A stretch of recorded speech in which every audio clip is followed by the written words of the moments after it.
नमस्कार, आदाब। मैं हूं राव अकरम और आप देख रहे हैं मेरा हिंदी यूट्यूब चैनल। साथियों, वीडियो शुरू करने से पहले मैं हर बार यही बात बोलता हूं कि मेरे इस चैनल को आप लोग, चलिए आपकी मर्जी है, अगर आप लोग मेरी वीडियो देखना ज्यादा पसंद करते हैं तो आपको बता दूं कि आज मैं इस वीडियो के अंदर किस मुद्दे पर चर्चा करूंगा और एक बहुत विस्तार से जानकारी आपको देने जा रहा हूं कि चकबंदी अधिनियम क्या है।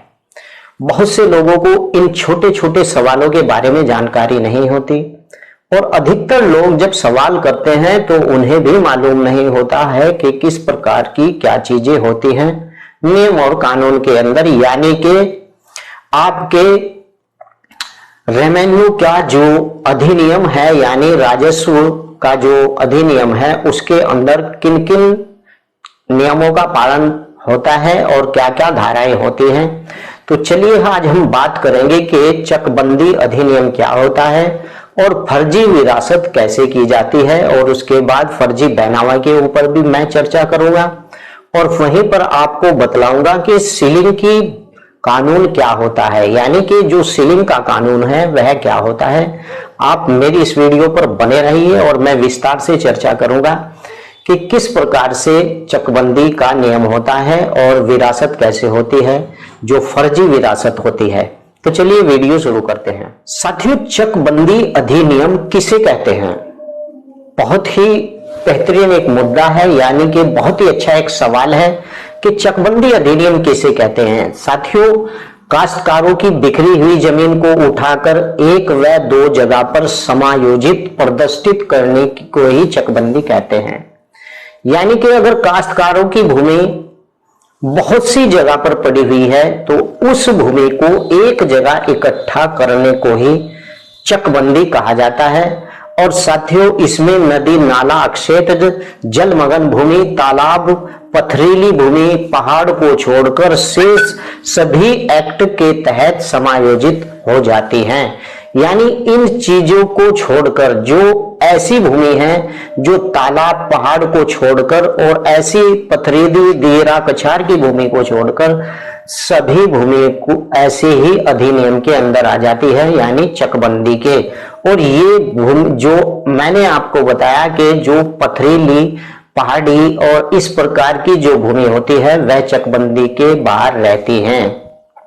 और अधिनियम एक्ट सन 1963 में बना था, यानी कि यह अधिनियम सन 1963 में बना था और चकबंदी के अंतर्गत काश्तकारी की भी भूमि का मालियत लगाकर मालियत के आधार पर ही, यानी जमीन घटाई और बढ़ाई जाती है।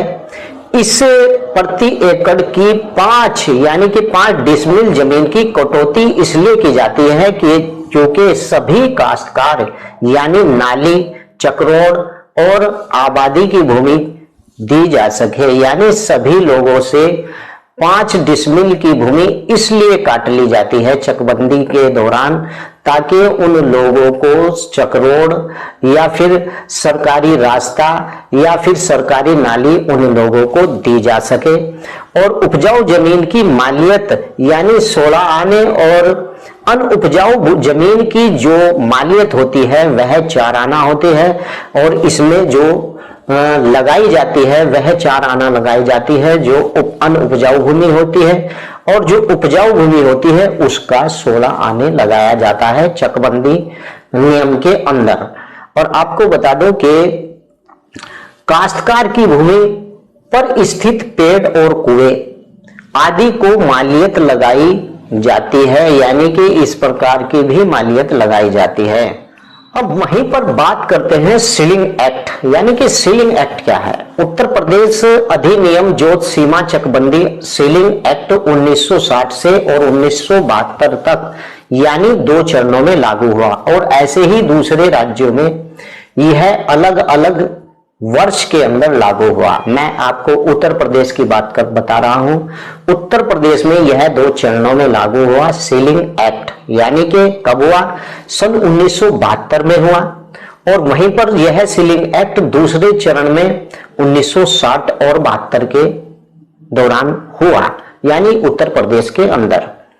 और साथियों, इसका मुख्य धारक जितनी भी जमीन कानून रख सकता है उसका निर्धारण किया गया है। यानी कि कोई भी व्यक्ति जितनी भी जमीन है वो कानूनन अपने पास रख सकता है और उसकी सीमा से अधिक जमीन या निकली तो वह भूमिहीन पट्टा करने के तय किया जाएगा। यानी जो भूमिहीन व्यक्ति हैं उन लोगों को उस भूमि का पट्टा दिया जाएगा अगर उस सीमा से बाहर उन लोगों के पास भूमि होती है जो मानक, यानी कि हमारे कानून ने हमें जो मानक दिया है कि इस प्रकार की भूमि, यानी कि आपके पास अगर इतनी भूमि है तो इतनी भूमि के बाद सीलिंग एक्ट लागू होता है।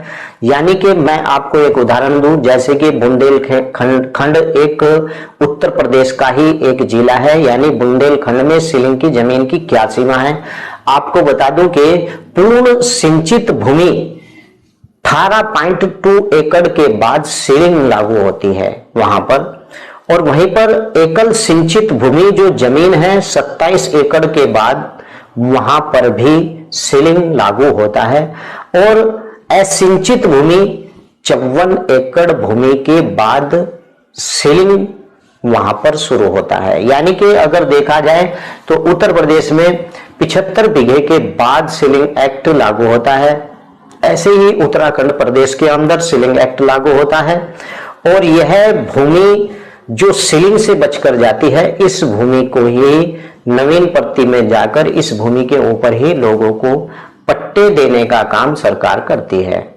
फर्जी बैनामा, यानी कि फर्जी बैनामा किसी काश्तकार की जानकारी के बिना अगर कोई व्यक्ति रजिस्ट्री करवा लेता है या फिर फर्जी बैनामा उसे ही कहा जाता है।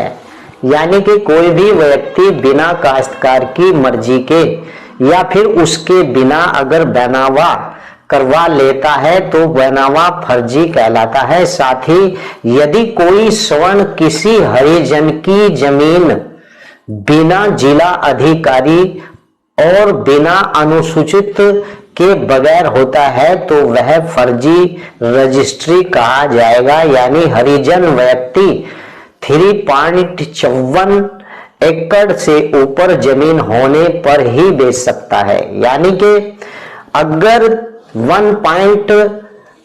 अगर उस व्यक्ति के पास 3.64 एकड़ तक ही जमीन विक्रय होना अवैध रजिस्ट्री माना जाएगा। मैं अपनी हर एक वीडियो में इस बात को बताता हूं कि अगर आप अनुसूचित जनजाति की भूमि लेते हैं और बिना कलेक्टर की परमिशन के आधार पर आप उस बैनामे को करा लेता है तो वह बैनामा फर्जी बैनामा माना जाएगा। अब बात करते हैं फर्जी विरासत क्या होती है।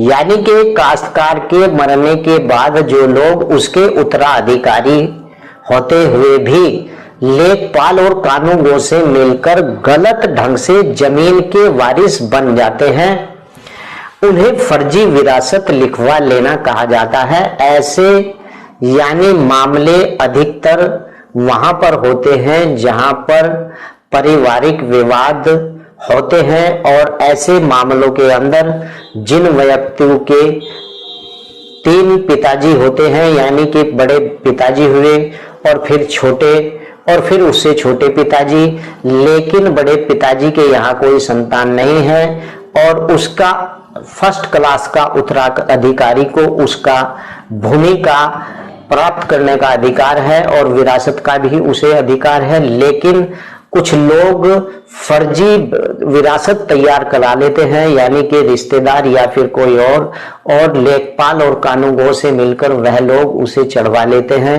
तो इस प्रकार की जो विरासत होती है उसे फर्जी विरासत ही कहा जाता है। यानी चकबंदी के दौरान अगर आपको लगता है कि मुझे भूमि गलत जगह पर दी हुई है तो आप उस भूमि को ट्रांसफर भी करवा सकते हैं। कानून मैं बताता हूं, आप बस वीडियो देखिए। इसे कहते हैं भूमि ट्रांसफर विनिमय, इसे कहा जाता है। यानी कि धारा 161 यानी कि जोत विधि अधिनियम के अंतर्गत एसडीओ और डिप्टी कलेक्टर प्रथम श्रेणी की अदालत में वाद प्रस्तुत करके, यानी कि खराब किस्म की भूमि को अच्छी किस्म की भूमि में बदलना ही विनिमय या फिर स्थानांतरण कहलाया जाता है। और यदि गांव सभा की जमीन में कोई पट्टेदार या काश्तकार अपनी जमीन ट्रांसफर करवाना चाहता है तो उसे ग्राम सभा या प्रस्ताव करवाकर उसकी नकल लेकर वाद को प्रस्तुत करना चाहिए, अन्यथा उसका मुकदमा खारिज हो जाएगा। यानी कि अगर आपको लगता है कि आपकी भूमि गलत जगह पर है और आप उस भूमि का ट्रांसफर कराना चाहते हैं तो आप अपनी भू प्रबंधक समिति से अपना एक प्रस्ताव लिखवाइए और प्रस्ताव में यह लिखवाइए कि श्रीमान जी, यह भूमि असिंचित है और मैं इस भूमि के बदले दूसरी भूमि लेना चाहता हूं। तो उसके लिए आपको एसडीएम के न्यायालय में वाद प्रस्तुत करना पड़ेगा, और यानी धारा 161 के तहत। और फिर इससे पहले आपको एक काम और करना पड़ेगा कि जो भू प्रबंधक समिति है उसका आपको प्रस्ताव लेना पड़ेगा।